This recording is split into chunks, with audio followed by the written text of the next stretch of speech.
Hello everybody, how you're all doing on this Monday, the 19th of June. So quiet here on the Isle of Man. Now, as you can imagine, TT's been finished for just over a week. There are still some bikes buzzing around, lots of people who wanted to stay on a little longer. Some people had to stay on a little longer because of full ferries taking everyone out. But for everyone who's now home, I hope you've arrived home safely. I know some subscribers here of mine contacted me to say they are now back in Australia, and what a race TT event they enjoyed so much here.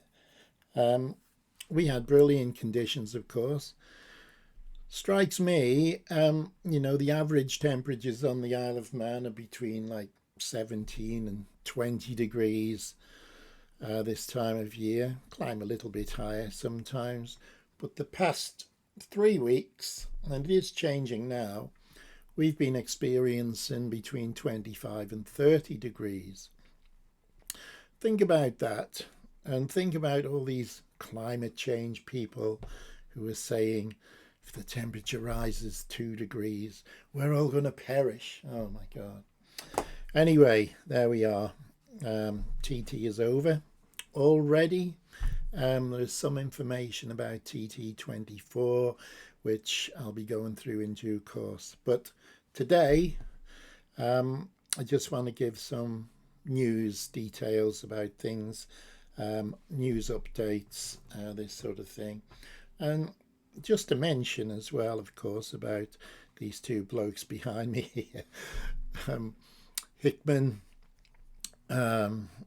what an event they had. And poor Dean Harrison just couldn't get on the top step of the podium. Third, but then he made it to the second step. But these two, 8 victories between them. Amazing. Records broken. Lap speeds and race speeds. It's gone to another level. Do you think it's because they were pushing each other along? Because I know Michael, when he's not really interested too much in records, he wants to win. But when somebody's pushing him, he has to go fast, and he can go fast. And there he is now, just one win away from matching his uncle Joey's record.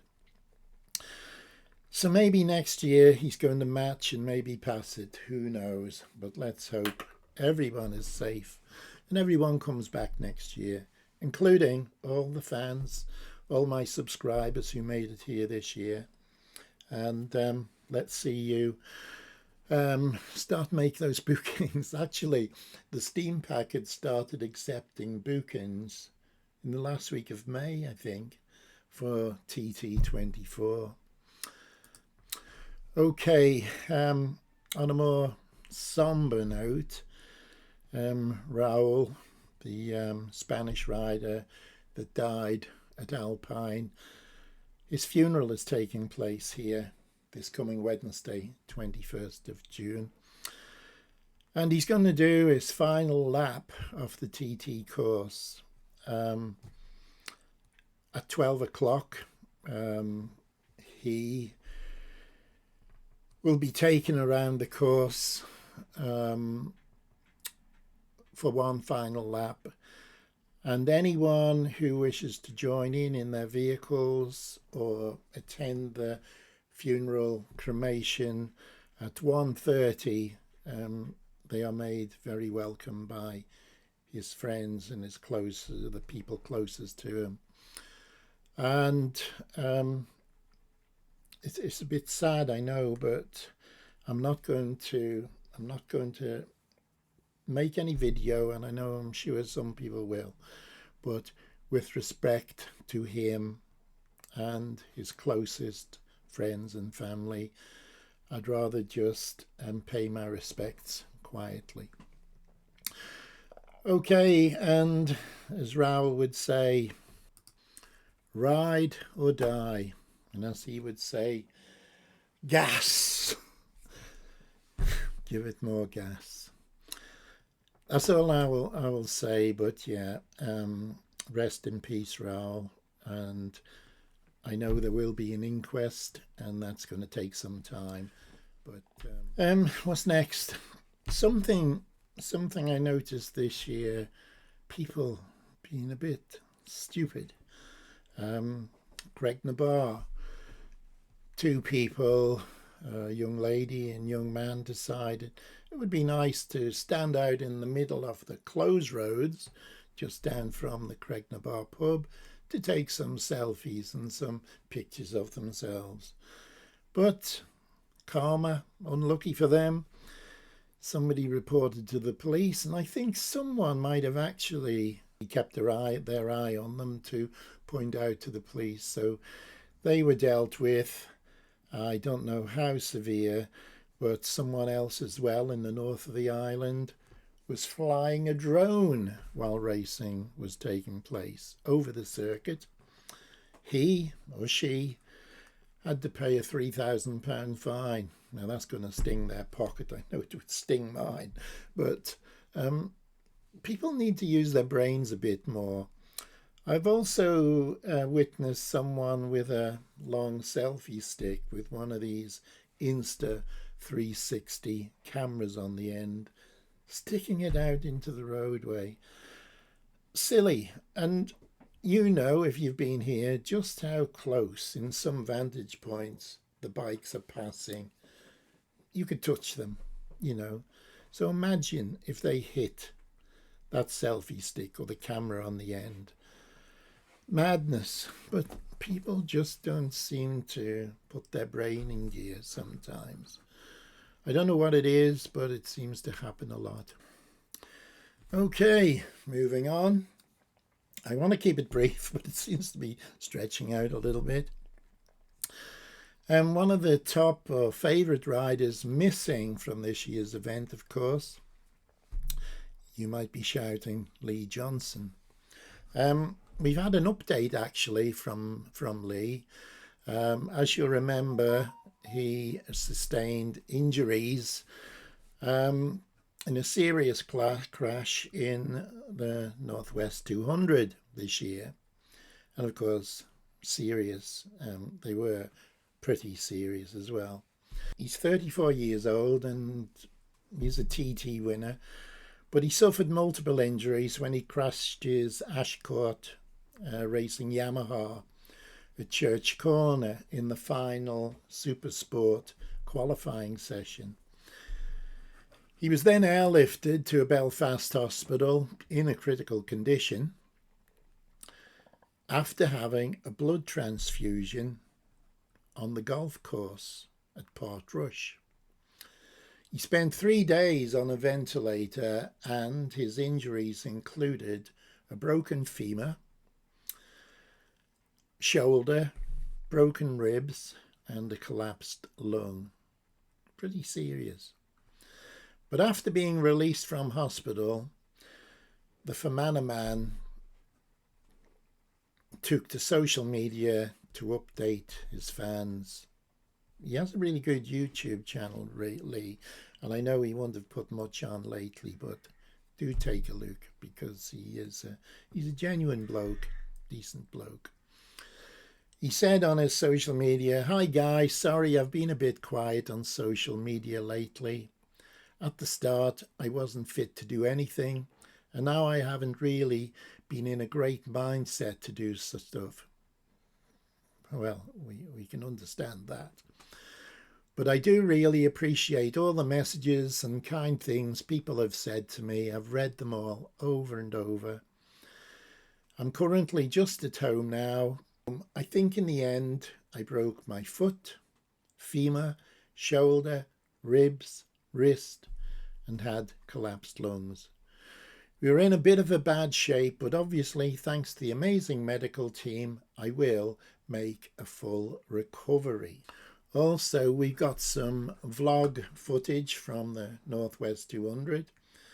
We've even got footage of the crash, he says. because I had a camera on the bike. Christy, his partner, is going to get that edited, and we will try and explain what happened in the crash, all the stuff that's happened to me since then, and how hard it has been. So to give you guys a genuine insight, I don't want it to be depressing, but I think it gives you a genuine insight into what has happened. Stay tuned. I'll be back, he says, and he will be back.